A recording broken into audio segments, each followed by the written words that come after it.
Explain the following, ये question है आपका। तो पहला है गांव fund and consolidated gaon fund, दूसरा है आपका standing council and other lawyers. ठीक है,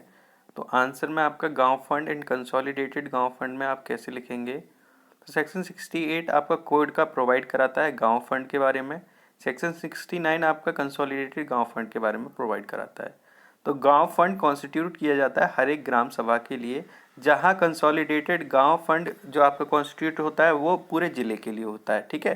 तो गांव फंड ग्राम सभा के लिए और कंसोलिडेटेड गांव फंड जो होता है वो हर एक डिस्ट्रिक्ट के लिए होता है। तो गांव फंड में आपका क्या है, all sums received under this code by gram sabha, सारे सम जो रिसीव किए जाते हैं ग्राम सभा के द्वारा, ठीक है, ग्राम पंचायत के द्वारा या भूमि प्रबंधक समिति के द्वारा, तो वो जो है गांव फंड में क्रेडिट कर दिए जाएंगे। However the amount of damages और compensation recovered under section 67 shall be credited to the consolidated gaon fund. लेकिन जो आपने आपने अमाउंट ऑफ डैमेजेस रिसीव किया है या कोई भी कॉम्पनसेशन अगर आपको रिकवर की है आपने, तो उसको जो है कंसोलिडेटेड गांव फंड में क्रेडिट कर देंगे। ठीक है, the gaon fund constituted under the enactment repealed by this code and subsisting immediately before the commencement of such code shall be deemed to have been constituted under this section। तो जो गांव fund आपका constitute किया गया है इस enactment के तहत, और जो मतलब मान लो किसी भी इनेक्टमेंट के तहत आपका गांव फंड क्रिएट किया गया था जिसको जो है कोर्ट ने रिपील कर दिया है, ठीक है, और सबसिस्टिंग इमीडिएटली जो तुरंत इसके बाद सबसिस्ट करता है before the commencement of such code, इस कोड के कमेंसमेंट से पहले shall be deem to have been constituted under this section, और वो ऐसे कॉन्स्टिट्यूट ऐसे माना जाएगा जैसे कि उसको कॉन्स्टिट्यूट किया गया है इस सेक्शन के अंतर्गत। वैसे तो मैंने गांव फंड पहले ही करा चुका हूँ डेफिनेशन पार्ट में, बट ये फिर भी आपको एक्स्ट्रा करा रहा हूँ फालतू का, लेकिन फिर भी समझ लीजिए फिर भी। तो गांव fund shall be operated in such manner and shall be applied for such purposes as may be prescribed। गांव fund is a corpus which is to be used by गांव सभा, ग्राम पंचायत, भूमि प्रबंधक समिति for performance of its duty। तो गांव fund जो operate किया जाता है उस मैनर, उस तरीके से ऑपरेट किया जाता है,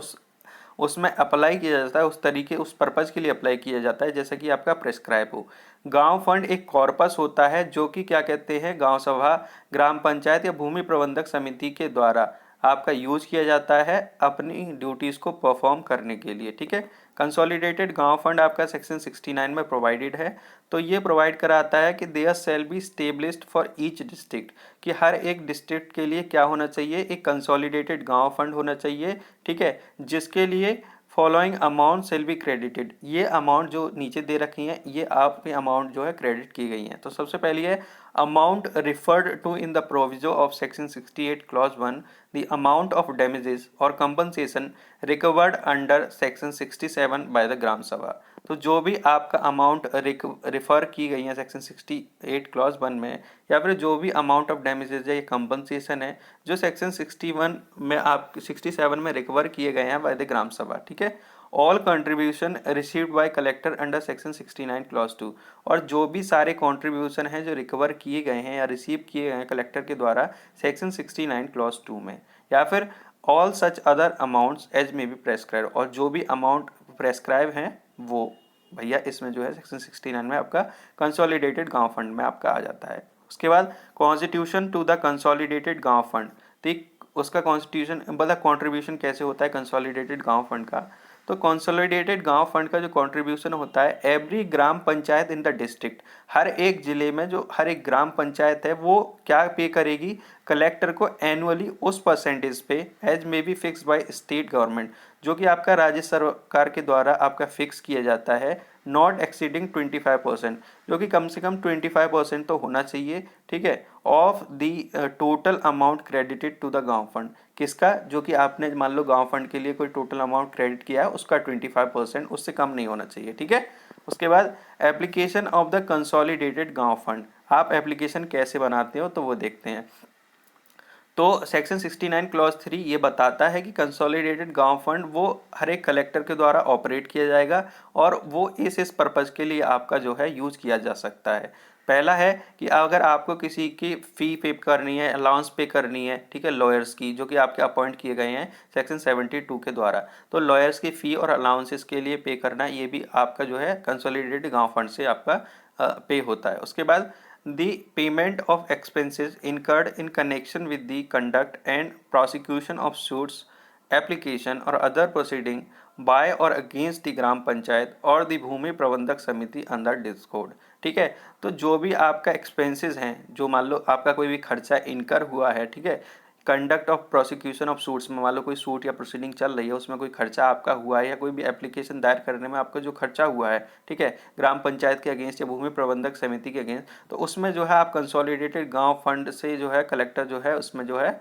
आपका ले सकता है। उसके बाद the payment of expenses incurred on the development of land of common utility, ठीक है, कोई भी खर्चा ऐसी लैंड पे जो कि कॉमन यूटिलिटी पर्पस के लिए है, उस पर कोई भी खर्चा है तो कलेक्टर वो कंसोलिडेटेड गांव फंड से ले सकता है। मैं पहले ही बता चुका हूँ, दोबारा रिपीट कर रहा हूँ कि गांव फंड इज फॉर ग्राम सभा and consolidated gaon fund is for district, ठीक है, इसलिए इसमें कलेक्टर को के द्वारा ऑपरेट करना बताया जा रहा है कंसोलिडेटेड गांव फंड में। ठीक है, the payment of any other sum, कोई भी दूसरा सम जो कि स्टेट गवर्नमेंट डिक्लेयर करे कि ये अप्रोप्रिएट चार्ज होगा उस फंड पे, तो ये भी आपका जो है इसमें कंसोलिडेटेड गांव फंड में आपका आएगा। उसके बाद standing council and other lawyers, ठीक, तो सेक्शन 72 प्रोवाइड कराता है कि राज्य सरकार चाहे तो on such term and condition वो या इस मैनर में जिसमें प्रेस्क्राइब हो एक या एक से अधिक स्टैंडिंग काउंसिल जो कि revenue each eight Allahabad high court and Lucknow bench पे होगा, तो उसमें आपका एक या एक से अधिक स्टैंडिंग काउंसिल आपका अपॉइंट कर सकता है, या एक से अधिक स्टैंडिंग काउंसिल जो कि रेवेन्यू डिपार्टमेंट का है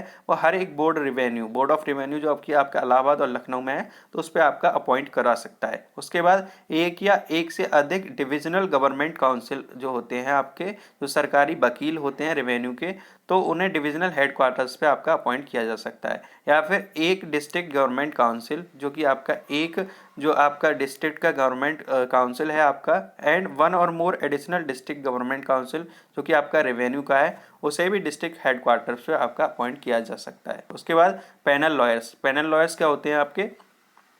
देखो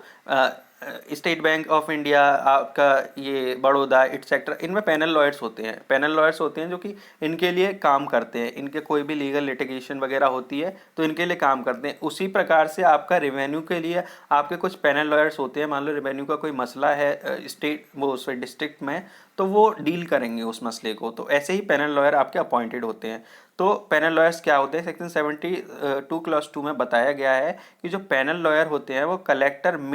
कलेक्टर का डिस्क्रिशन है on such terms and condition, किसी भी टर्म या कंडीशन पे,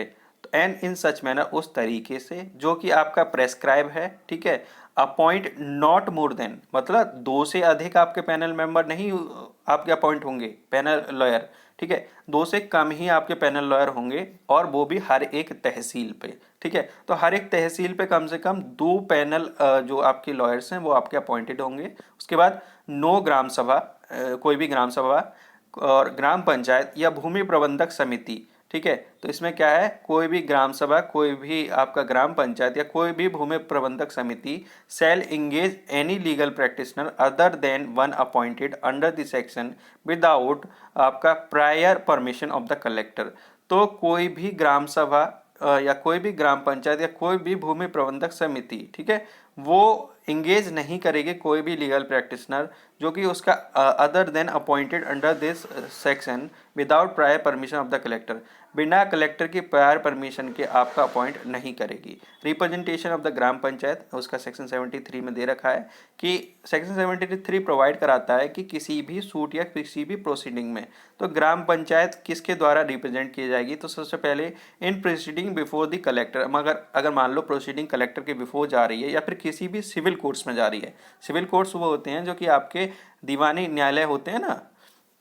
यानी कि जो सिविल मैटर्स देखते हैं उन्हें सिविल कोर्ट्स कहते हैं, म्यूनसिपल कोर्ट्स वगैरह, तो अगर मान लो कलेक्टर या सिविल कोर्ट्स में कोई है तो वो जो है आपका डिस्ट्रिक्ट गवर्नमेंट काउंसिल जो कि रेवेन्यू से रिलेटेड है वो उस मसले को देखेगा। उसके बाद इन प्रोसीडिंग बिफोर द कमिश्नर, अगर मान लो कमिश्नर के बिफोर में प्रोसीडिंग है या डिविजनल गवर्नमेंट के सॉरी प्रोसीडिंग कमिश्नर के बिफोर है तो डिविजनल गवर्नमेंट काउंसिल जो है रेवेन्यू का वो ही देखेगा, यानी कि दोनों में सेम चीज़ देखेगी। इन प्रोसीडिंग विद द बोर्ड और हाई कोर्ट, मान लो बोर्ड के समक्ष है या फिर आपका हाई कोर्ट उच्च न्यायालय के समक्ष है, तो वाई दी सेपरेट स्टैंडिंग काउंसिल। ठीक ठीक है, देखो हर एक हाई कोर्ट में एक स्टैंडिंग काउंसिल होता है, सिविल मैटर्स का, क्रिमिनल मैटर्स का, ऐसे रेवेन्यू मैटर्स का आपका एक स्टैंडिंग काउंसिल होता है। ठीक है, वो हर एक बेंच पे होता है। ठीक, तो आपका लखनऊ या इलाहाबाद बेंच पे जो आपकी स्टैंडिंग काउंसिल है वो देखेंगे इस मसले को। ठीक है भैया, इसके बाद state government or the collector may appoint special counsel, ठीक है, for the conduct of any suit or proceeding for which any gram panchayat is a party on such and condition as may be prescribed. State government या collector चाहे तो किसी भी आपका lawyers को, किसी भी आपका स्पेशल काउंसिल को अपॉइंट कर सकती है कि अगर जो है आपका उसमें ग्राम पंचायत पार्टी है तो आप जो है इस केस को भैया आप जो है रिप्रेजेंट करें। तो ये आपका ख़त्म होता है यहाँ। धन्यवाद।